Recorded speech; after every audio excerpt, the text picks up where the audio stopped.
What is up, everybody? RLTK Podcast. Jordan here with my boy Chris, as usual. Yes, What's sir. cracking? Yes, sir. What's up, bro? Hey, I see the hoodie though. Broski. Repping. Bro, you know what, man? This is going to be me to the day I'm gone. You dig?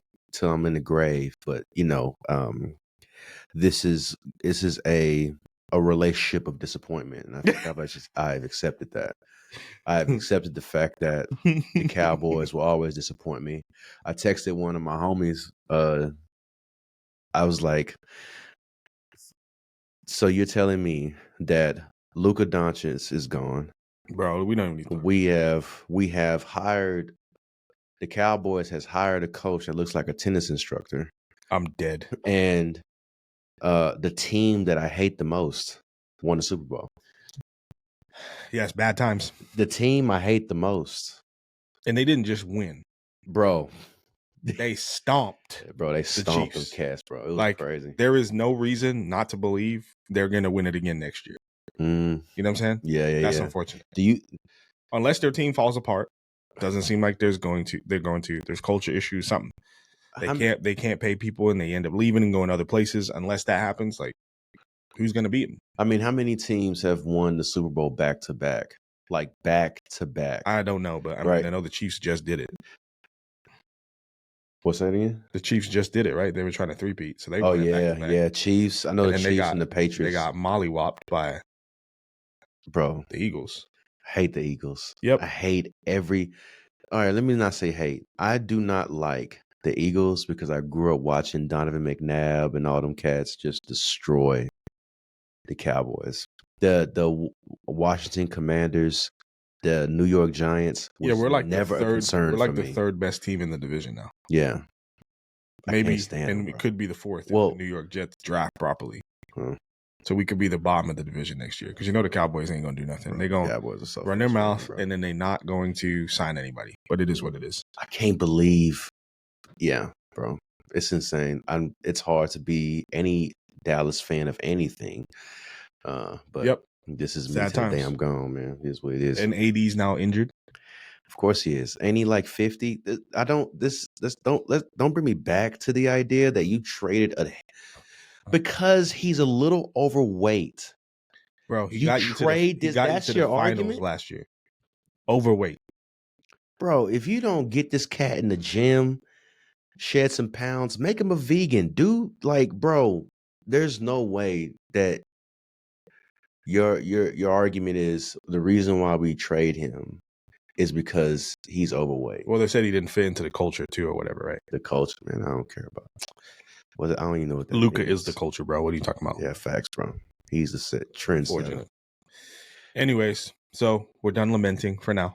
I'm just saying it's therapy for me. Yeah, we'll probably lament again next podcast. I don't know. We'll see. I mean, but anyways, today we wanted to get into what we told you we would get into, which is racism. It's February, right? Yes, sir. So we're dealing with Valentine's Day and we're dealing with Black History Month. Valentine's Day is a scam, by the way. And so, yeah, it is. That's another conversation. I'm dead. That's so funny. It's my opinion. It's truth. Anyway, so it's really interesting. It makes me think. It's funny. Like when I was growing up in England, when we would go over when we were in history class, we'd spend 1 week on like Black history / slavery stuff, and then like they dip in and dip out. Like, we in like here's some stuff that happened. All right, let's move on. Yeah, which I always found like super interesting as a kid, and like everybody knew it was coming, and like there was like this build up to it. If that makes sense. Yeah. And like, okay, you focused on this in school, and then it's like we out of there quick. Yeah. Interestingly enough, I had an aunt who she writes plays for like the BBC and stuff. She's like one of the smartest people I know, and she did a bunch of like study around African history and all these different types of things. So she put us on game about a bunch of stuff. But yeah, this is an interesting conversation. I'm excited to have it. I want to walk it in a way that me too is nuanced and hopefully is helpful to all the listeners. Yeah. But I thought I'd start off by asking you interesting question. Okay. Who was one of your first heroes who was Black? My first hero.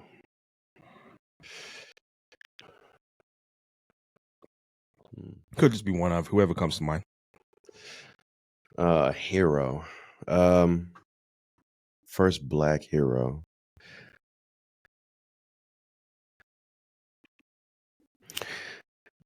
I would have to say, this is the guy that comes to my mind. Well, because I'm thinking about the ones who've influenced me versus the ones who I seen as an actual hero. Because there's a distinction there. Like, yeah. Right. So a hero, an actual someone I actually admired, was James Baldwin. Okay. I really admired his efforts of thinking about the issues of being black, and what it means to be black in America, and what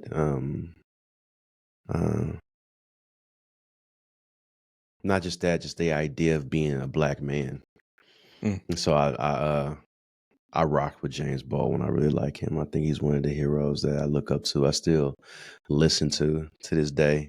I go back and listen to a lot of his old interviews and his debate that he had. And he was a man that really tried to figure out stuff. And I admired that about him. That's so dope. yeah. What about you? Honestly, bro, my first black hero, low key, was my dad. And I think this was like pre him, like my family separating, my mom and dad separating, right? Yeah. So my dad left home when I was 10.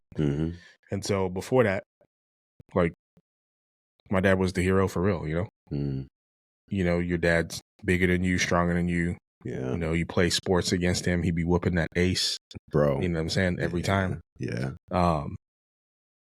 And yeah, he was respected in the home, respected by my sisters, respected by my mom. I never saw my parents fight, which is interesting. I just think back on that, like anything that was happening between them was always between them. We never really knew about it. Yeah.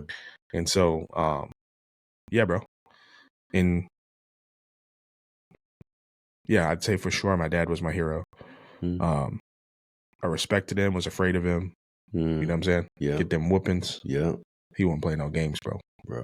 I hate getting whoopings as a kid. I was that kid that was over dramatic, and I'll lay on the ground and roll and crawl as though I'm a slave. Please, I'm sorry. Don't beat me. I was that kid. Bro, that's right. I was that kid. I would roll on the floor. I'll roll on the floor. Bro. Oh, God. So, bro, my dad would do the one where it's like, hey, he would like, so you get in trouble, you know you finna get whooped when you get home, right? Yeah. And then my dad would come home and he'd just go upstairs. He wouldn't even say nothing. So like you still shook. You've been shook about getting the whooping. Yeah. You shook waiting for him to come home. Gosh. Then he comes home and then he doesn't whoop. He just goes upstairs. Yeah. And then like you like, oh, has he forgot? Yeah. You know what I'm saying? So now you start to get happy again. You know, maybe you start playing around. Jordan, come upstairs. Soul leaves your body. You know what I'm saying? This is our body experience, bro. Gone. Gone. Like, bro. And then like you go upstairs and then you gotta wait. Because you go sit in your room, you gotta wait for him to come in there. Man, bro. And then you get your whooping, you know? Bro, the pre-cries before whoopings is hilarious. Because you're begging for your soul. You're begging for salvation. You're like, please, I'm sorry, please. Like you're trying to create any type of language to display how sorry you are, and it's not working. It's not working, bro. Oh man, bro. It sucked getting whoopings, bro. It was but unpopular opinion. I'm grateful for it though. Hey, facts. Looking back now, I'm like, yeah, I deserve to get whooped because I was wilding, bro. I was thinking, yeah, bro. Some of that stuff was just crazy out of pocket. Yeah, it really was, bro. Like, super wild. But it's crazy that you think about. I was thinking about like when you asked the question of who's my favorite hero. I also think about the ones who influenced me, and I think this can go into the discussion. Because I said, you know, I had black dudes that I looked up to, But James Baldwin really inspired me to really dive deep a little bit more. But I think back in my childhood, there was a guy in my childhood who was a banger, a gang banger. I won't say his name, but I looked up to him. Yeah. Like he taught me swag. He taught me how to twist my fingers up. Like he was like, every time he came outside, I was outside. Like I got excited when he came outside. You know what I mean? And because he was just a lit dude, and I looked up to him. And I think about those two characters of my life, right? The street cat, but also the one who is intellectually sound in pursuing of the idea of Black liberation. And I think that is the wrestle of Black culture. I think that is the wrestle of what Black people go through in America. So I do wrestle with what does it mean to be Black in America, but I look at those two characters, someone who is influenced by racism face to face, and seeing the separation of race and what, like redlining, black code, all that stuff like that, and then someone who I see every day that they live in an environment that has been shaped by the one who actually experienced everything. And so it's like the aftermath of what happened. Yeah, and the residue. Yeah, and so I look at that and I'm like, there's a wrestle in those two characters. And so I think about that. That's what I was thinking about when you was talking about that. No, it makes me think about people that influence me in the same context on the other side of the world. Like I said, my best friend, his dad was one of the top drug dealers in our city. Yeah. And so we were influenced by him whenever he was around, because he wasn't around, like, you know what I'm saying? He doing what he doing. You know what I mean? Yeah. And so there's that influence.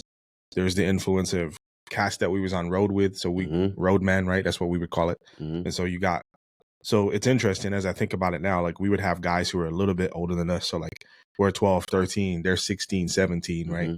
We graduate high school at 16. So they're really? Yeah, bro. So they're graduated. So these cats are literally waking up in the morning, bro. Like you walk into school. These cats are outside of the local supermarket drinking beer and smoking like 8 o'clock in the morning, bro. Because they're just on road all day. Yeah. Selling drugs. Yeah. Getting into fights. Okay. I get robbing people, all that stuff. You know what I'm saying? Yeah. And so, and what's really interesting is like that group of people was diverse, like white, black, you know what I'm saying? Like biracial, the whole nine. It just like cats banded together. Yeah. But yeah, there was like dudes that I looked up to in that space too that were like, you know what I'm saying?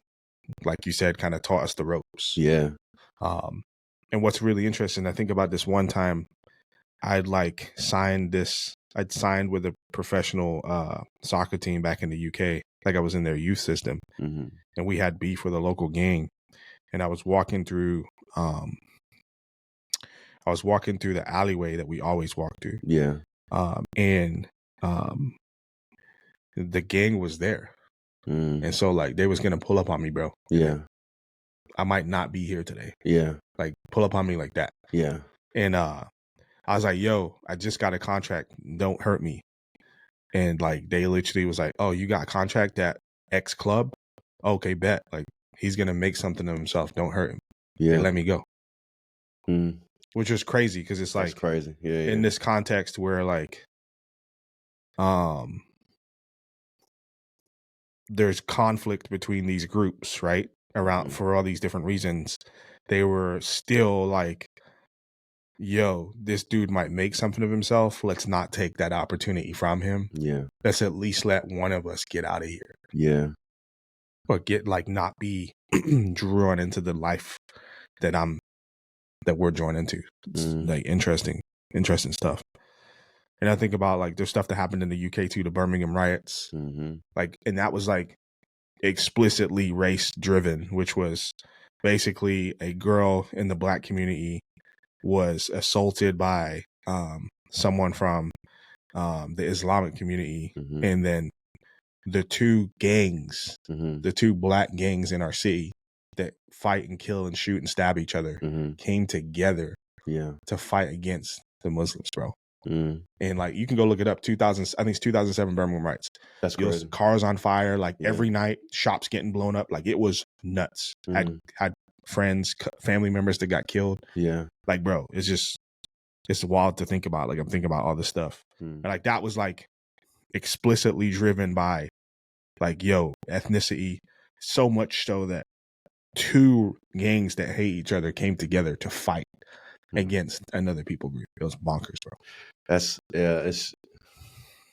crazy. Yeah, it is crazy. I mean, it kind of shows in the sense of even in the black in because it how do I say it? It's even to some degree, black people have beefs. Mm-hmm. Like internally, yeah, 100%. And then when there is an injustice, we come together. Yeah. You know what I mean, so it's like, hey, I can talk bad about him, but you can't. Yeah, exactly. You know what I'm saying? Right. Yeah. You say something, I'm finna get you. Yeah, it's true. And I think about like when you were saying, in schools how they talk about slavery and things of that nature. I remember watching, Roots, Bruh, things of that nature. That movie hurts, right? Dog. And it painted a narrative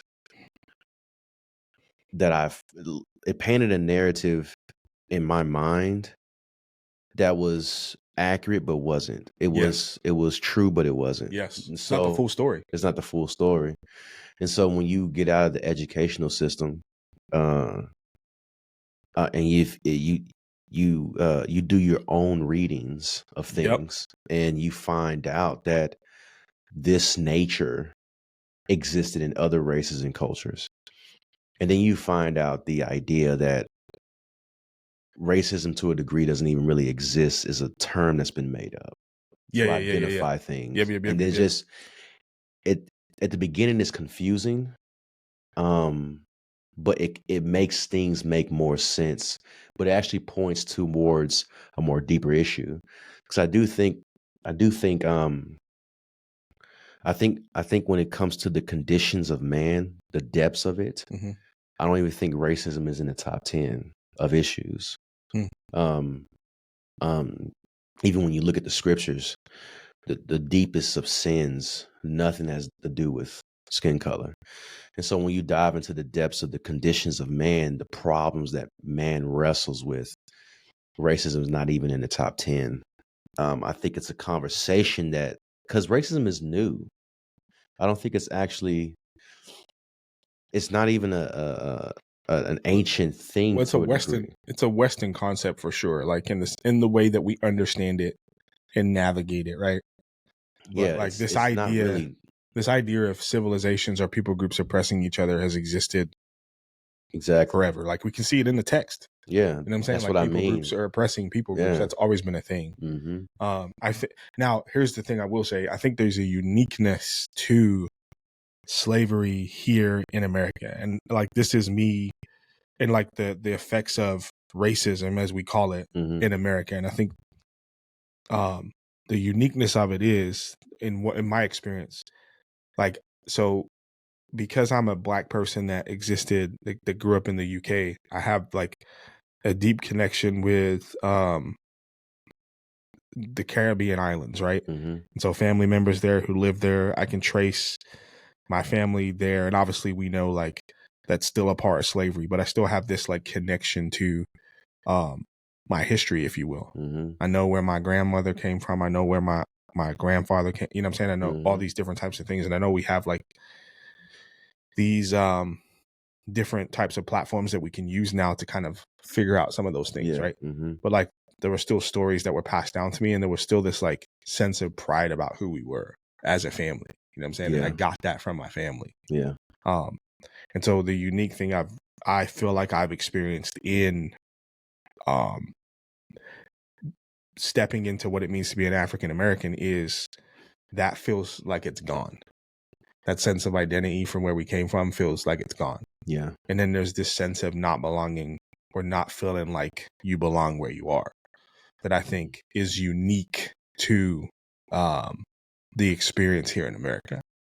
And so I don't necessarily know what that means, but what I'm saying is, as I've reflected on it, I think that's something that's unique about what's happened here. But to your point, I think I want to add to what you're saying with like, hey, there were things that were missing. I think one of the interesting things for me was learning about all the great things Black people have done. Yeah. You know what I'm saying? Like, there's a ton of incredible things that we have done to contribute to society, to build things, to acquire wealth, to develop ourselves. Like, we've been killing it. Yeah. We've been incredible contributors to what society is, what civilization is. Yeah. And are even doing so now in other parts of the world. Like when you go to Africa, you know what I'm saying? And when you, like, there's certain ways that these parts of the world are portrayed to you. And then you go there and you're like, oh, this is not just a bunch of people, you know, and not that there isn't poverty there, not that there aren't people living in really difficult circumstances, because there absolutely are, but there's more than that happening there, you know? Yeah. So yeah, it's interesting, bro. It's really interesting. Yeah. I mean, and then to your point too, when you talk about race not being even in the top 10, when I think about race, I think about racism most certainly being a secondary issue. And here's what I mean by that. I think greed and power, and the acquisition of greed and power, wealth, possessions is actually what's primary. And all this, including racism, comes out of that. Because I think about what is slavery in America? Hey, we want to develop our economy and we want to do it without paying for it. How do we justify that? Okay, these group of people are not human. Why? Because of the color of their skin. Cool, let's oppress them. And so the motive is economy. How that works itself out in real time is racism, right? Or oppressing a group of people. Yeah. And so, like, as I've started to look through things through that lens of like, okay, this is about money, power, it started to help me understand what the other isms are that are at work that kind of like scaffold that system. Yeah. And then I think it gives me a better idea of how to navigate it too. Yeah. If that makes sense. That's fair enough. I do like that idea. Okay. This is why it's because I even talked to several people about this because I have a hard time with racism. I just do. When a white man calls me the N-word with the hard R, I don't really get offended. It doesn't hurt my feelings. I'm not shocked. I'm sad. So like it just it's like it's not in the sense of you still believe in this. It's in my mind of how can you believe in it? The ideas of racism that's been passed down through granny and pawpaw, great grandmother, right? Great grandfather, what they dealt with, their trauma, and the somewhat of the perception and philosophies that they came up with because of the oppression and passed down to me. A lot of that doesn't even exist anymore. But yet I wrestle still with those thoughts. And I have to, because now I'm like, okay, I get what you're saying, but how is that still relevant to me, living in a society that has advanced in technology and diversity? To some degree, I could say is more conscious, but that's argued. I don't know if we're actually more conscious or not. That's hard for me to debate that. I don't know if we actually are more conscious than I don't know if we are. So that's another conversation. But it's like when I wrestle with being Black in America, I'm like, well, what does that mean for me? I don't know what that actually means. Yeah. Because if you're going to say being Black in America, to some degree is dealing with adversity, thriving, being strong, then I could say that for any other race of people, right? So what is actually this idea that I should stand on as a Black man in America? I don't know. Yeah. And so, and the reason why I bring, like when you was talking about like this sense of lostness in America for Black people, a lot of it is because of tradition and origin and stories of who we are has been stripped from us, right? when you find out your own people sold you away, because that's what I'm a product of. I'm a product of being sold. That's me, right? Somewhere down the line, which is interesting, by the way. My great grandfather is Native American, right? And so somewhere down the line, the story of Chris is that one is someone in my family down the line got sold to here, and then a Native American man saw an African woman, and they made it, and I'm here now. So that whole story is just crazy, right? But it's hard for me to know what does it mean for me to be Black in America, because now I'm a Christian, right? And so now my tradition, my origins, the things that I hold dear to, changes. It's all metaphysical in a sense, right? Well, I'd say like it's shaped by the metaphysical for sure, and it should be shaped by the metaphysical. I don't think the practical or real time where Chris lives and what he's a part of goes away. I think it's informed by the metaphysical. It's informed by scripture. Right? Fair enough. Yeah. Which I think is interesting because I think it ties into Gen Z. And what I mean by that is I think we have real hope with this generation that they're going to resolve a lot of these issues, right? Or at least navigate these issues very differently because they see the world very differently. They're incredibly diverse. Yeah. And I think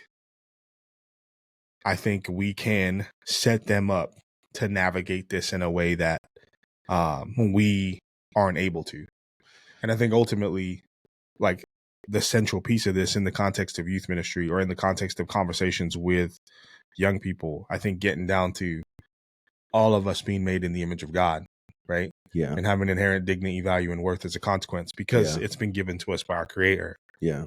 And that being the central anchor point for us being equals, because ultimately we're equals in God's eyes, right? We're not necessarily equal in our position in life, how much money we have, where we go to school, where we live, like whether our families are, a traditional nuclear family or, I've got two dads or two moms or one mom, or I live with my grandmother, or it's my older cousin, or what. Like there's so many nuances and so many stories and ways that people's lives end up for different reasons.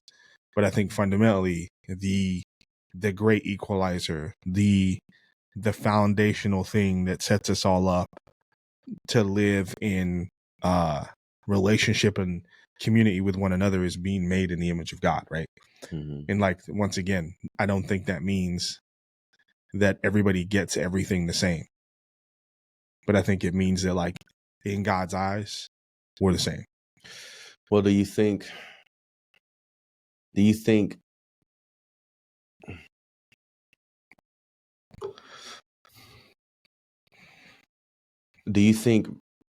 saying that we're equal in the eyes of God is the same as God values all of us? Do you think that's the same thing? Because I don't know if we're actually, this is just my opinion.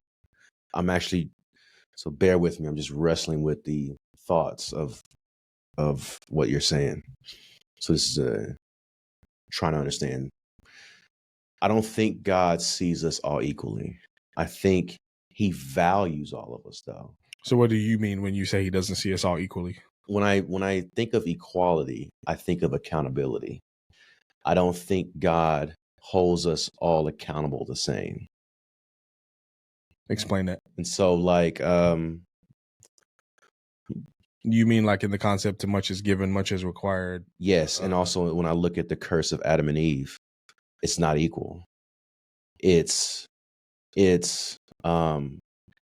different. It's different accountabilities of the burdens of their created nature. Yeah, but I would say, and so I don't know if it's actually that's different. That's like the physical. So I'm talking about the metaphysical, right? So, but to a degree, it is metaphysical. That's what I mean. Well, no, because we're not saved differently. Okay. Right. So, okay. What I'm saying is, I think the equal playing field is okay. hey, at Okay. the end of the day, the great equalizer is Christ, right? Mm-hmm. So whether you're rich, whether you're poor, black, white, whatever, blue, whatever you are, wherever you're from, the great equalizer is trusting in Christ. Okay. Right? All right. That is the thing that God is going to be most concerned with when you stand before him. Okay. Right? All the other stuff is all the other stuff. Okay. Right? That's good. And so once again, I'm not saying that who Christ is and what he's done doesn't have implications for those things, because I think it does. Mm-hmm. I'm just saying, first and foremost, foundationally, that's where we start. So I Okay. wouldn't disagree with you that there's like there's different challenges. There's I think to some capacity we are going to be held accountable for different things. I mean, I think scripture kind of talks about that in different ways. The parable of the talents, right? Yeah. Like Hmm. you know, like we all have different capacities. We all come from different places, have different opportunities, are called to do different things by God for the sake of his kingdom. So I think that, yes, like we're going to be held accountable for what God has made us responsible for and what we did with it. Absolutely. Yeah. Okay. And obviously I do believe there's a difference between men and women, right? Yeah. Like that. Sorry. I think that is self-evident, but Yeah. you know, that is a debate in our culture. And so, No, fair enough. but once again, like I said, I think the primary thing is Jesus. Yeah. No, fair enough. All right. Well, the reason why I bring that up, because Christianity has some level of struggle when it comes to things of race, right? And I think there is how we express the love of Christ in churches is just different, not just in like denominations, but also expressions in race, right? I think Black people express Yeah, absolutely. worship I think it's shaped by our experience too. way different, right? When you look at how our ancestors worship Christ, I get why we worship the way we worship in Baptist churches, right? You know, the you know, passing out, the yelling, the running, like it's an expression of like being set free from oppression to a degree, right?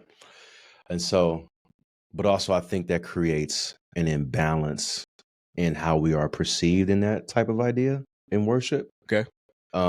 Because there, you know, the argument that Christianity is a white man's religion. Oh yeah, right?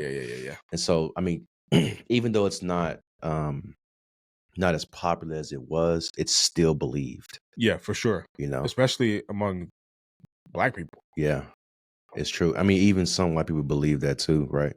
And True. so it is interesting. More implicitly than explicitly, right? Like, Yeah, they don't come out and say it, but they believe it. Exactly. Which obviously we know it's factually not true. There's no European influence on scripture or Christianity for that matter until the 4th century.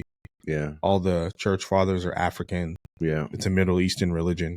So, I mean, Christianity primarily is a Black and brown religion, if you want to go that far. Yeah. That's where it starts. Yeah. And then it bleeds out into the rest of the world, right? Yeah. The rest of the known world. And so, yeah, that's just a false idea. Yeah. Point blank, period. And I think obviously some people would point to like the whitewashing, if you will, of like images, the white Jesus, all those different types of things. Like, you have to acknowledge that those things are absolutely true. So it makes sense that some people would perceive it that way. But once again, I think some quick research you'll quickly find that those things are just not the case. Right? Yeah. Yeah. I think like, man, Black history is it's interesting to me because I don't mind celebrating the struggles and the adversities and overcomes that things that Black people have done. But I don't know if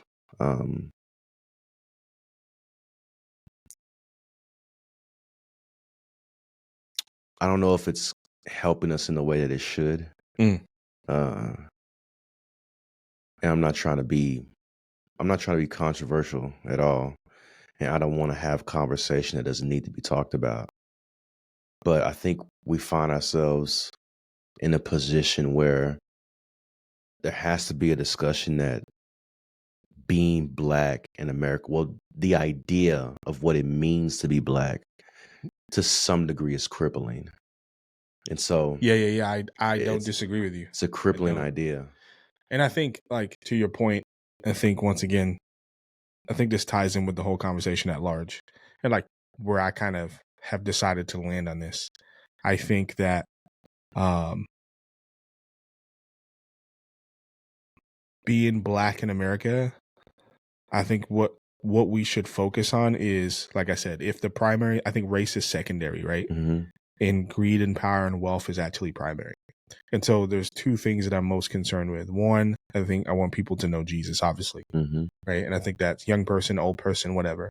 I think the second thing is helping people recognize the opportunity that is in front of them because of the decentralization of information, money, those types of things, because of where we find ourselves in the age that we're in. Like, I mean, we're sitting here right now podcasting. Yeah. And people actually listen to it. Yeah. It's pretty dope. Yeah, it is. Right? And so you couldn't do this before, right? No, that's true. And then we get to upload it on social media and YouTube and those types of places, and people go listen to it, they share it with their friends, they give us feedback, they ask questions, they challenge us, and so we get to build something like any other major corporation would, right? And also have the potential to acquire resources because of what we're putting out there. If it's helpful, if it's thoughtful, if it's compelling, and people engage with it, the more people that engage with it, the more opportunity there is for resource. And then there is just so many ways to make money. There's so much information out there now. There's like, I mean, we were just talking about it, like credit card machines, vending machine. Like there's all these opportunities now because like the information is available. Yeah. Like I can go on YouTube and learn how to do whatever. Yeah. Right. And so I think once again, and like, no matter what community you're from, it's highly likely if you live in America, even if you live in a lower socioeconomic space, you have a smartphone. Yeah.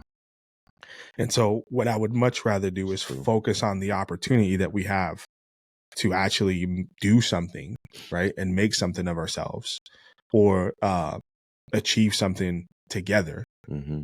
Or as opposed to, hey,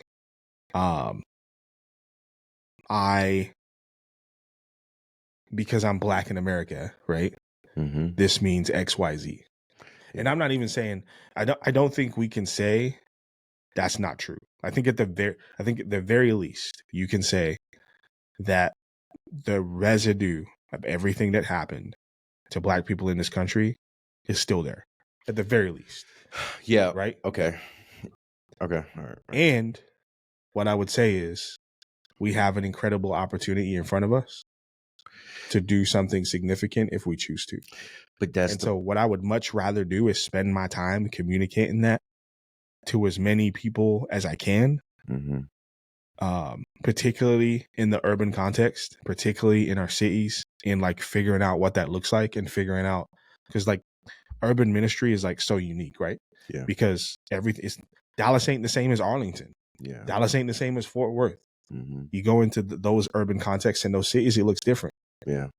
And then you go to Houston, it looks different. You go to Phoenix, it looks different. You go to LA, it looks different. You go to New York, you see what I'm saying? And so like it's different across all of those spaces and places, and people are having different experiences. And so, and I think, like I said, the thing that I think I can best offer is exactly that. Like, yo, yeah, let's figure out who Jesus is. Yeah. And let's tap into this reality that like, yo, you are in a relationship with God, you're called, you're loved. And then like, yo, let's figure out what that means for your life. You know what I'm saying? Yeah. Fair enough. I think I don't disagree with any of that.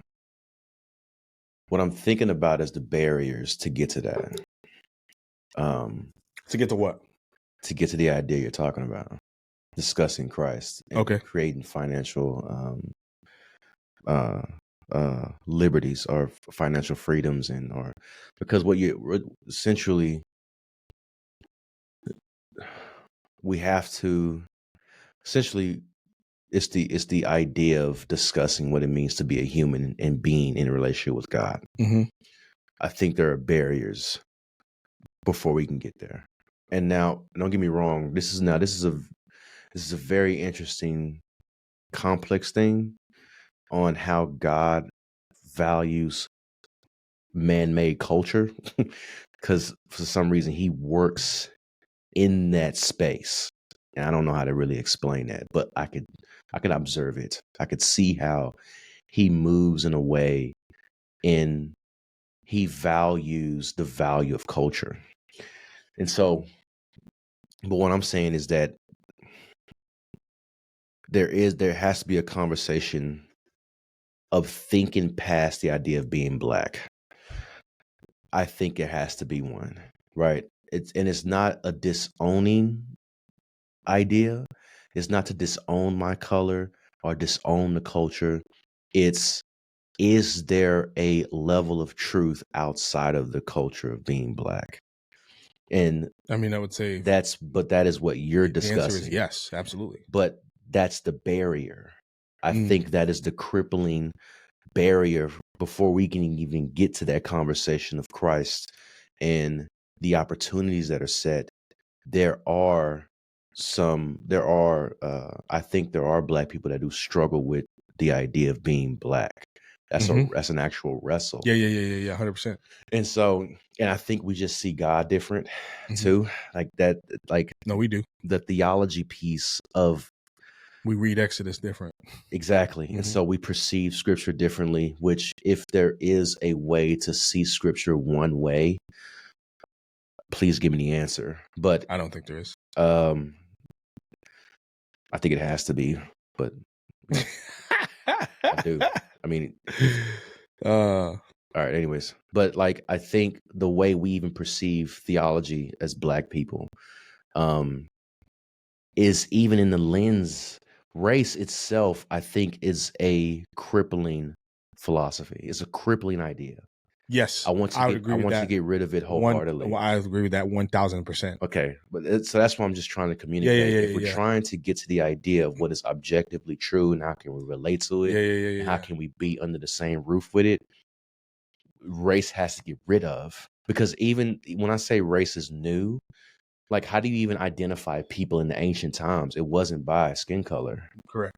And so I think it comes back to, like, I really appreciate, so like John Perkins has been in the game forever, right? He did CCDA, all those different types of things. And he got this, I'm not sure if he's released a book since this one, but it was the One Blood book. And he talks about this whole idea of race. It's probably on the bookshelf here somewhere.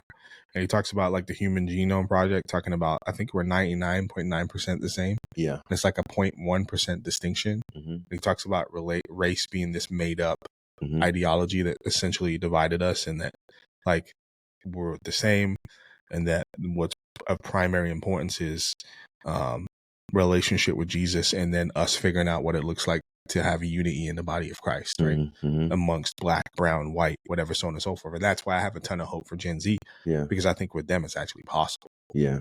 If that makes sense. No, I think like that's why I think when we have these conversations in our youth ministries, I think it's important for you know, people to have the opportunity to speak up, be heard, and share. But I think once again, tying it all back to this idea of Christ being the great equalizer and us being unified in Christ, us all being made in the image of God and having inherent dignity, value, and worth. I think Gen Z implicitly understands that better than previous generations. And so I think they have an opportunity to move into what you're talking about in ways that perhaps we don't. Do you get what I'm saying? Okay.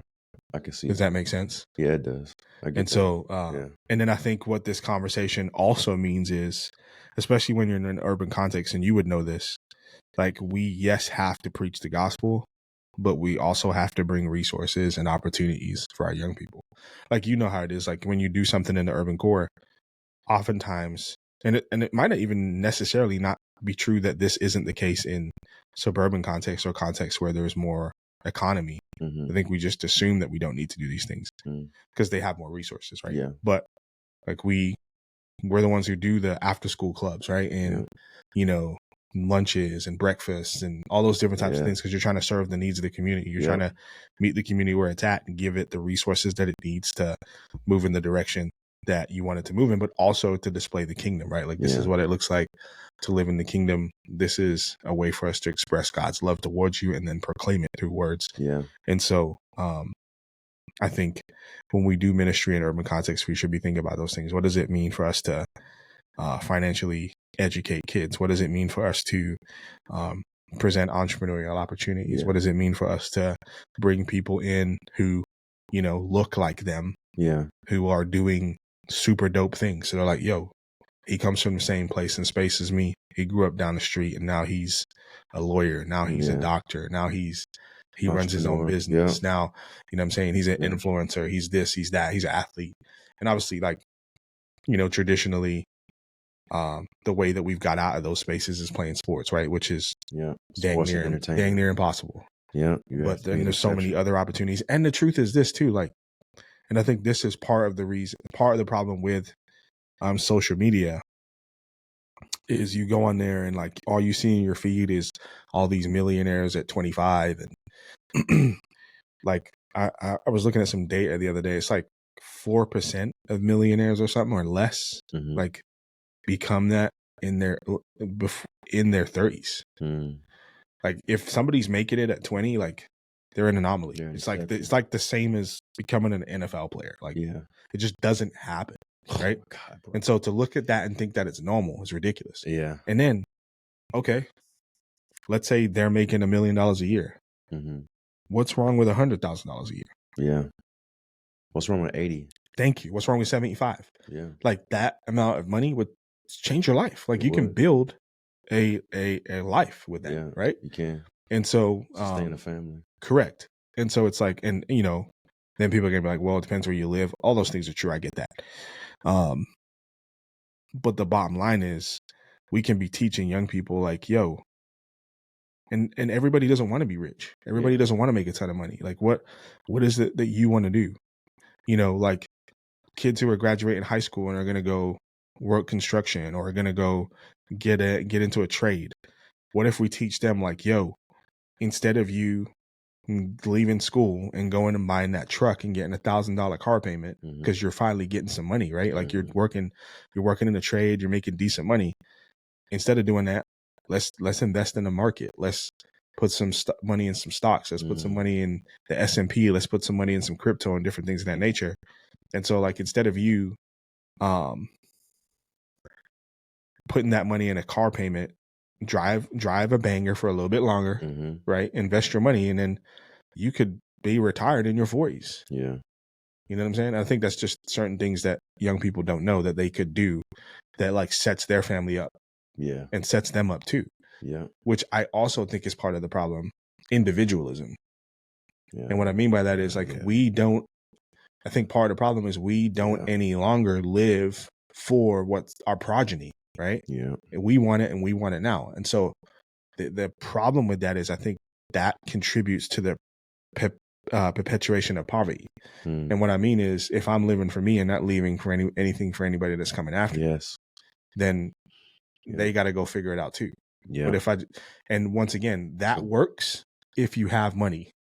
Pass down in burdens. That works if you have money. Yeah. Right. And so I think part of it is us getting back to this idea of living for something bigger than ourselves.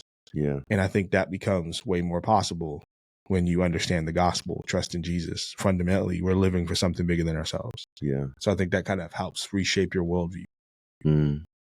Because once again, if you're living under this idea of what it means to be black in America or brown or whatever socioeconomic group you're a part of that is poor, then why wouldn't you just live for yourself? Yeah. Get as many pleasures as you can in the here and now. Do the best you can in the here and now, and then you die. Yeah. Well, I think obviously it's more complex than that, but I think that's one of the things that I'm like, I think this individualism thing has really affected this conversation. Yeah. And I think like, I guess we can, as we slowly land the plane, I want to hop into the idea of just black men. Like we could talk about how racism isn't, how we need to get rid of it. Like not in the sense of racist people, but in the sense the idea. I want to get rid of the idea. I don't like it. Not in a sense because it's against me, but because it exists. And I think this is an idea that actually truly doesn't matter. But because to some degree it was active, in human history. Mm-hmm. It has created a actual reality of oppressed groups of people. It actually happened. Yeah. Okay. And the idea continues to oppress. The idea. Correct. Okay. So it's no longer like active. And I think it's important. It's important to state, like, for people to understand what you're saying, because you're saying you think the idea doesn't matter, and like to feed off of that a little bit. Mm-hmm. I think what you're saying is you just refusing to live under that idea, Yes. refusing to live under the oppression of that perspective. Yep. Let's go as far as even if it's true, just rejecting it wholeheartedly. Yep. Because fundamentally, if I don't live under the idea that that is true, my life was actually better. Yeah, exactly. Exactly, bro. Yeah. And so, like, if I live under this idea that that people are oppressing me because of the color of my skin, whether it's true or not. Yeah. Then like, I don't think I actually care that much. Then like it gets really hard to live. True. It gets really hard to do stuff. Fact. Because you just always believe that you're never going to win. It's true, bro. And like to the gospel story, like if God is who he is, I believe even if that's true, there is opportunity for me to win because God is God. And maybe, yeah, I think there's opportunity for me to win because God is God. Yeah, I think that's the ultimate idea, right? Is to reach the point of not even considering my race. So that's what I'm trying to do. I'm not even trying to consider the color of my skin. And I hope that doesn't come off as me denying or dismissing. Yeah, like culture, not wanting to be black. No, I love being black. That's not what I'm saying. What I'm saying is that I don't need this in the system of my belief of truth. I don't want it there. I got you. I recognize what it is. I know its place. But what I'm trying to get at is that like because this idea was active, it created something that exists, and that is the poverty levels of which Black people and other minorities live in. And so when I'm out trying to, because it's Black History Month, so when I'm out, like when I see Black men and when I see them out in the streets or when I pass by them and I have conversations with them and I see their faces, you know, they're fighting, they're trying to push forward, they're finding hope or they have hope. That is my main concern, right? Because I want them to see their worth and value, and I want them to see that it is not the color of your skin, but it's just the decisions you make, the character that you have, the way that the hood has formed you to think and act and react, right? This may not apply to everybody. It's just the area that I come from. This is how I see. Yeah. Right. And so, even though, and be patient with me because I'm trying to find the words to describe what I'm saying. You're thinking about it. I'm thinking about it as I'm talking about it. Even though I may say we need to get rid of race, the aftermath of race has created the put Black men in a position where they feel left behind or they feel behind. And so now we're dealing with the aftermath of that. The residue. And now I'm trying to think of ways of trying to put them back in the position where they belong and where they be.